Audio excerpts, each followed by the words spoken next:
नमस्कार, मैं हूं आपके साथ अली मतहर। बिहार में ठंड और कोहरे का कहर जारी है। कोहरा इतना घना है कि दिन में हेडलाइट जलाकर गाड़ियां चल रही हैं। पटना में आज सुबह 8 बजे मौसम का जायजा लिया है न्यूज 18 संवाददाता अमित कुमार ने। पटना में ठंड का सितम जो है वो खत्म होने का नाम नहीं ले रहा है। तापमान में अभी भी जो है वो काफ़ी गिरावट देखने को मिल रही है। बात विजिबिलिटी की करें तो विजिबिलिटी जो है वो बेहद कम है। वाहन चालकों को जो है, गाड़ी चालकों को जो है वो इस दिन में भी, दिन के उजाले में भी देख सकते हैं घने कोहरे के कारण जो है वो हेडलाइट जो है गाड़ियों का वो जला करके चलना पड़ रहा है। और ठंड के कारण जो है वो लोगों का जनजीवन जो है वो खासा प्रभावित भी हुआ है। बात अगर हम रेल की करें या फिर हवाई जहाज़ की करें तो उसके आवागमन पे भी खासा असर पड़ा है। मौसम वैज्ञानिकों का कहना है कि ये स्थिति जो है वो अगले 3 से 4 दिनों तक यूं ही बनी रहेगी। मौसम के में जो है वो गिरावट जो है वो देखने को मिलता रहेगा। कुहासे का कहर जो है वो लगातार जारी रहेगा। तो देख सकते हैं कि घने कोहरे के चादर में जो है वो पूरा पटना या आप कह सकते हैं कि बिहार जो है वो घने कोहरे के चादर के जद में है। और इस कारण से जो है वो लोगों को खासी परेशानी हो रही है। कैमरा पर्सन अजय दुबे के साथ अमित कुमार, न्यूज 18 पटना। शीतलहर और कोहरे से पूरे बिहार में जनजीवन अस्त व्यस्त है। जमुई में भी ठंड कहर बरपा रही है। कोहरे और कनकनी से जहां लोग परेशान हैं, वहीं सड़कों पर वाहनों की संख्या भी कम है। कोहरे और शीतलहर का जायजा लिया संवाददाता केसी कुंदन ने। जमुई जिले में कोहरा और कनकनी का असर लगातार जारी है और जिसका असर लोगों के जनजीवन पर पड़ रहा है। और देख सकते हैं कि आज भी कोहरा का जो स्थिति है वो देखिए कि जमुई जिले में चारों तरफ कोहरे की चादर आज भी दिखाई दे रही है सुबह से ही। और हालात ऐसे हैं कि अभी दिन का समय है, लेकिन जैसे लग रहा है कि शाम का नज़ारा है या फिर सुबह का नज़ारा है, जब शाम ढलती है या दिन होता है। लेकिन देख सकते हैं कि जो कोहरे के कारण कितना परेशानी हो रही है, खास करके वाहन चालकों को लाइट जलाकर चलनी पड़ रही है। और सड़क पर आमतौर पर जो निकलने वाले लोग हैं एहतियातन आज सड़क पर बहुत कम लोग दिख रहे हैं। और जैसा कि साफ दिखाई दे रहा है कि कोहरे का असर है, चाहे सड़क का कोई मार्ग हो। जैसा ये जमुई शहर का एक कचहरी चौक है और यहाँ पर लोग हैं और ये तमाम गाड़ियाँ इस रास्ते से जाती हैं, चाहे वो बड़े वाहन हो या छोटे वाहन हो। लेकिन दिखाई दे रहा है जैसा कि बहुत कम लोग, वाहनों का परिचालन बहुत कम दिख रहा है आज। ऐसी स्थिति में एक बार और ठंड का असर के कारण लोगों की परेशानी बढ़ते दिख रही है। जमुई में कुछ लोग हैं, उनसे पूछेंगे कि अजय बताइए ठंड का क्या असर है अभी? पूरे अभी असर है कि पूरा है, अभी चल रहा है। ये शीतलहरी है, बहुत जोर पानी टप टप एकदम शीत से चल रहा है। हाँ, औसा चल गिर रहा है, पूरा ठंड लग रहा है। कुछ व्यवस्था हुआ आपको? ठंड नहीं मिला? कोई दिया कुछ कंबल उम्बल मिला? नहीं, कुछ नहीं मिला। कोई नहीं मिला, कुछ नहीं मिला। तो ठंड बढ़ गई है फिर? हाँ, फिर बढ़ रहा है लगातार। साफ तौर पर देख रहे हैं कि कोहरे के कारण लोगों की परेशानी और बढ़ गई है। कनकनी शीतलहर का तो असर है ही, लेकिन जो कोहरा 2 दिन से दिखाई दे रहा है इस कारण लोगों की परेशानी बढ़ गई है। और बहुत सारे ऐसे लोग हैं जो सड़क के किनारे अलाव जलाकर खुद को राहत ठंड से बचने की कोशिश कर रहे हैं। उम्मीद है, जैसा कि मौसम विभाग ने जानकारी दिया है, कि ठंड का असर अभी और पड़ेगा। केसी कुंदन, न्यूज 18 जमुई। नवादा के लोगों को बीते 2 दिनों से सूर्य भगवान का दर्शन नहीं हुआ है। पूरा जिला घंघोर कोहरे की चपेट में है, जिसके कारण लोगों को काफी दिक्कतों का सामना करना पड़ रहा है। नवादा के मौसम की जानकारी ले रहे हैं संवाददाता आनंद विशाल।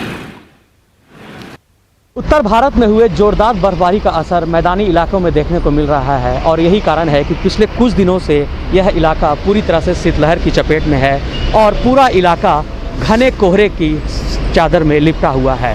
हम नवादा की बात करें तो पिछले 2 दिनों में मौसम ने अचानक करवट ली है और यहाँ का न्यूनतम तापमान सिंगल डिजिट में ही रह रहा है। इस वक्त हम मौजूद हैं Patna Ranchi NH 31 national highway पे, जहाँ आप देख सकते हैं घने कोहरे के कारण दिन में भी ट्रक्स को हेडलाइट्स ऑन करके निकलना पड़ रहा है, क्योंकि विजिबिलिटी कम होने के कारण यातायात पूरी तरह से असर पड़ा है और उन्हें अपने गंतव्य तक पहुंचने में काफ़ी परेशानी हो रही है। अमूमन इस वक्त पर दूसरे राज्य से आने वाले सभी वाहनों का प्रवेश हो जाता था, मगर घने कोहरे ने उस पर भी रोक लगा दी है।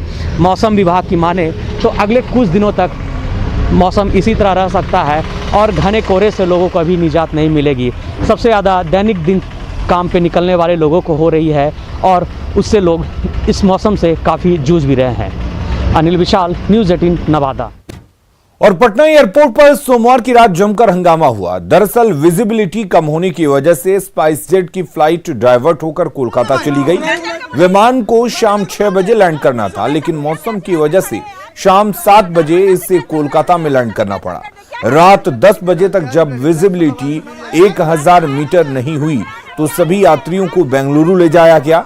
यात्रियों ने बताया कि 3 घंटे तक फ्लाइट कोलकाता में रही, लेकिन खाने पीने को कुछ नहीं दिया गया। दूसरी तरफ पटना से इसी विमान से 160 यात्री बेंगलुरु जाने वाले थे। सभी के सभी पटना में ही फंसे रह गए, जिसके बाद यात्रियों ने हंगामा शुरू कर दिया। कई यात्रियों ने टिकट वापस किया तो कई लोगों ने मंगलवार के लिए टिकट बुक कराया। फ्लाइट देर होने से कैंसिल होने की वजह से टर्मिनल भवन में भीड़ रही। आपको बता दें कि पटना में बेहद मौसम खराब है। कोहरे के कारण विजिबिलिटी बेहद कम है, जिसका सीधा असर विमानों के उड़ान पर पड़ रहा है। क्यों नहीं बुला रहे हो? मैंने 300 रुपए का बर्गर खरीद के खाएं। क्या परेशानी है, बोलो ना। दरअसल कोहरे का सबसे बुरा असर विमान यातायात पर पड़ा है। कई उड़ानों को रीशेड्यूल किया गया है, जिससे यात्रियों को काफी परेशानी हो रही है। पटना एयरपोर्ट पर यात्रियों के लिए कोई इंतजाम नहीं किए गए हैं। एयरपोर्ट पर परेशान यात्रियों से बात की न्यूज़ 18 संवाददाता अमित कुमार ने। तापमान में गिरावट के कारण जो है वो विजिबिलिटी जो है वो काफ़ी कम है। आज पटना का तापमान जो है वो लगभग 10 से 11 डिग्री मापा गया है। और आपको दिखाना चाहेंगे कि ये देखिए पूरा जो कह सकते हैं कि शहर जो है वो कुहासे के जद में है। ख़ास तौर पे जो विजिबिलिटी कम होने के कारण जो है खासा असर वो एयर प्लेन पे पड़ा है। जो जहाज़ है उसके आवागमन पे जो है वो खासा असर पड़ा है। और यहाँ पे जो पैसेंजर्स हैं वो देख रहे हैं काफ़ी देर से यहाँ पे इंतज़ार कर रहे हैं विजिबिलिटी क्लियर हो और इनकी उड़ान जो है वो शुरू हो और उसके बाद ये लोग जो है अपनी यात्रा जो है वो प्रारंभ करें। तो यहाँ पे एयरपोर्ट अथॉरिटी की तरफ से भी जो है इन यात्रियों के लिए कुछ खासा इंतजाम नहीं किया गया है। बैठने को लेकर के कहा जाए तो ये ओपन जो स्पेस है वहीं पे ये यात्री बैठे हैं और काफ़ी परेशानी हो रही है। कोई व्यवस्था नहीं है। नाइट में हम लोग का टिकट कैंसिल हो गया। हम लोग ऐसा ही बाहर पड़े रहे ठंडा में। कोई व्यवस्था नहीं किया गया। व्यवस्था नहीं किया गया। अभी भी ओपन स्पेस में आप लोग? हाँ, ओपन स्पेस में। कितने बजे की फ्लाइट है? मेरा 2 बजे की है, 2:10 की। कितने देर से आप यहाँ पे हैं? मैं तो सुबह 4 बजे से हूँ, तो अंदर जाने भी नहीं दे रहा है, ऐसे ही बैठा हूँ। ठंड में बैठे हैं? बस। कोई व्यवस्था नहीं है? नहीं, व्यवस्था तो अंदर जाने नहीं दे रहा है, तो व्यवस्था थोड़ा सही है। बाहर में रहना बोल रहा है तो समझ सकते हैं कि ये परेशानी है आम लोगों की है। कि महिलाएं जो है वो भी जो है देख सकते हैं कि यूं ही जो है खुले आसमान के नीचे ये लोग बैठे हुए हैं। तो इनसे ही बात करते जानते हैं। ये बताइए कहाँ जाना? बहुत दिक्कत हो रहा है, बहुत दिक्कत है, बहुत दिक्कत है। व्यवस्था होनी चाहिए थी बैठने के लिए ठंड में। जी, व्यवस्था होना चाहिए। क्या नाम हुआ आपका? मेरा नाम रूबी। ये बता रही हैं, इनका भी कहना है कि व्यवस्था होनी चाहिए थी। खुले आसमान के नीचे जो है इन लोगों को बैठना पड़ रहा है, जिसके कारण से इन लोगों को खासी परेशानी हो रही है।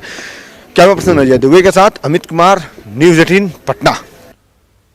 और हमारे साथ इस वक्त सीधे अमित जुड़े हुए हैं। अमित, ये इस बार की ही नहीं हर बार की समस्या होती है, लेकिन आखिर क्या वजह है कि पैसेंजर्स को पहले सूचना नहीं दी जाती है?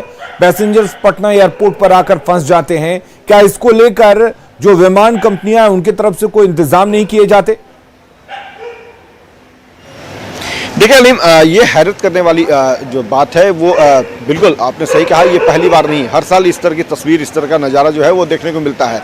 कल रात भी इसी बात को लेकर के यहाँ पे जो यात्री हैं वो उन्होंने हंगामा किया और उसके बाद जो है भी जो यहाँ पे है इंतजाम नहीं है। जो यात्री हैं वो खुले आसमान के नीचे जो है वो बैठने को मजबूर थे, जिनकी बातें भी आपने सुनाई है, लोगों को दर्शकों ने देखा है। अभी हम दिखाना चाहेंगे कि ये देखिए यहाँ पे जो यात्री हैं वो अपने विमान शुरू होने के बाद चूंकि विजिबिलिटी थोड़ी क्लियर हुई है तो इसलिए यात्रियों को जो है बोर्डिंग करवाने के लिए कहा गया है। कुछ यात्री जो है वो बोर्डिंग करवा रहे हैं, अत्यधिक यात्री जो है वो अभी भी इंतजार में हैं।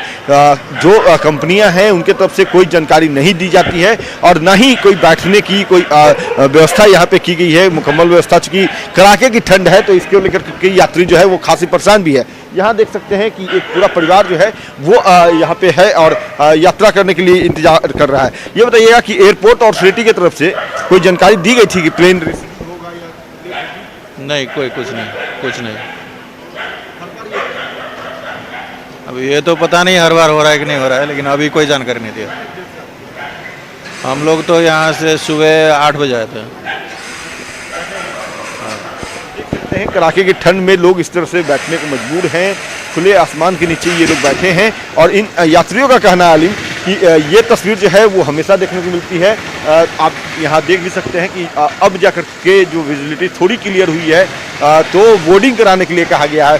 फ्लाइट कब जो है फ्लाई करेगी ये कहना मुश्किल है अभी, लेकिन फिर भी ये जो है यात्रियों के लिए थोड़ी राहत भरी खबर है कि जो खुले आसमान के नीचे बैठे थे अब वो अपना बोर्डिंग करा करके अंदर जो है जो एयरपोर्ट का स्पेस है, जो बैटरी का जो स्पेस होता है वहाँ पे वो जाएंगे, ठंड से थोड़ी राहत वो पाएंगे। लेकिन सबसे बड़ी बात कि ये बदइंतजामी जो है वो आखिर कब तक जो है वो यात्रियों को झेलनी पड़ेगी। हर बार हर ठंड में जो है इस तरह की बदइंतजामी जो है वो झेलना पड़ता है और इसको लेकर के कल हंगामा भी रात में यात्रियों ने किया। उसके बाद भी यहाँ की तस्वीर नहीं बदली और यात्रियों का सीधे तौर पे कहना है कि कोई 4 बजे भोर से बैठा है यहाँ पे, कोई जो है रात में 1 बजे आया था, विमान जो है वो रद्द हो गई। उसके बाद भी इन यात्रियों की जो है वो जो है इन यात्रियों के लिए जो है वो कोई इंतजाम नहीं किया गया है, जिसके बाद जो है इन यात्रियों ने हंगामा किया है। जी चलिए अमित, बहुत बहुत शुक्रिया। झारखंड में मुख्यमंत्री हेमंत सोरेन की घोषणा का असर विभागीय अधिकारियों पर नहीं पड़ रहा है। राज्य सरकार के पहले वर्षगांठ पर मुख्यमंत्री हेमंत सोरेन ने जनवरी के पहले सप्ताह से नियुक्ति प्रक्रिया की शुरुआत का ऐलान किया था, लेकिन अब तक राज्य के कार्मिक विभाग में विभागवार रिक्त पदों के आकलन का कार्य ही चल रहा है। ऐसे में झारखंड के बेरोजगार नौजवानों को थोड़ा इंतजार करना पड़ेगा।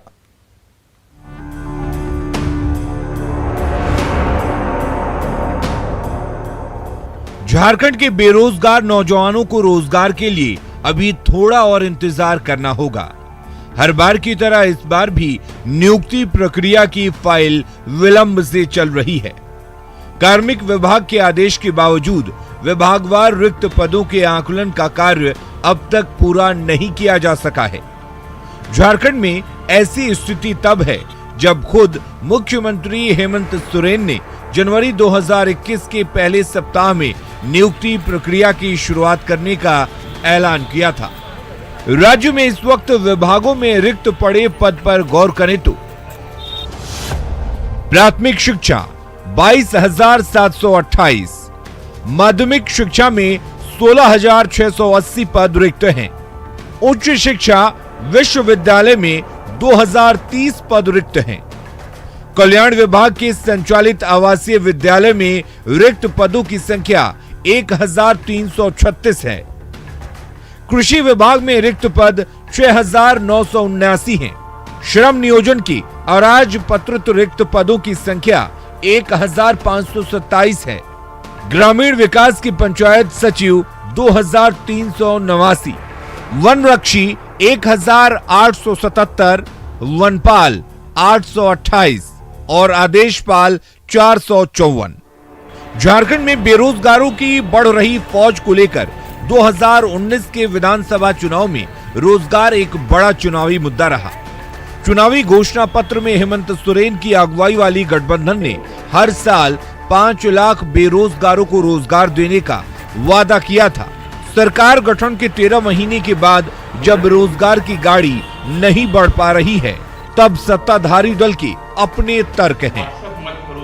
ये पूरा वर्ष ही रोजगार का वर्ष होगा और जेपीएससी का भी हम लोगों का टारगेट है कि इस बार इस साल में 2 बार जेपीएससी हम लोग कंडक्ट करवा लें और जेसीसी भी 2 बार हो जाए, ताकि जो रिक्तियां हैं सरकारी रिक्तियों को भर लिया जाए। जो 20 वर्षों से जो जंग लगी हुई है अधिकारियों को, तो ऐसे चीजों में थोड़ा वक्त लेते हैं वो, लेकिन इस पर मुख्यमंत्री जी सख्त हैं। हमारे प्रभारी आदरणीय RPN सिंह आए थे, उन्होंने भी इन सारी विषयों पर चर्चा की है। हम समझते हैं बहुत जल्द जो कैलेंडर जारी होने की बात कही थी मुख्यमंत्री जी, उसको पूरा करेंगे। वहीं बीजेपी ने हेमंत सोरेन की सरकार पर रोजगार देने की बजाय रोजगार छीनने का आरोप लगाया है। मंत्री और ये सरकार, राज्य की सरकार, मुंगेरी लाल के हसीन सपने दिखा करके कुर्सी पर आसीन हुई है। आज आप मोराबादी मैदान चले जाइए, चाहे बिरसा चौक चले जाइए, जो लोगों को पिछली सरकार ने रोजगार दिया था संविदा के तहत, आज उनको हटाकर बेरोजगार करने का काम किया है। झारखंड से हर साल बड़ी संख्या में लोग रोजगार के लिए दूसरे प्रदेशों में पलायन को मजबूर होते हैं। इसकी पुष्टि कोरोना काल के दौरान 8 लाख के करीब लोगों की घर वापसी से भी समझी जा सकती है। बावजूद इसके राज्य में हजारों की संख्या में अगर रिक्त पद पड़े रहेंगे तो राज्य की मौजूदा सरकार पर सवाल उठना लाजिमी है। न्यूज़ 18 के लिए रांची से अविनाश कुमार की रिपोर्ट। क्या वेब सीरीज को भी सेंसर करने की जरूरत आ गई है? वजह है उसका विवादास्पद होना और रोज रोज का विरोध। नए वेब सीरीज तांडव के खिलाफ भी विरोध तेज हो गया है, क्योंकि इसे हिंदू धर्म के खिलाफ बताया जा रहा है। हालांकि बढ़ते विरोध को देखते हुए तांडव के डायरेक्टर अली अब्बास जफर ने माफी मांग ली है।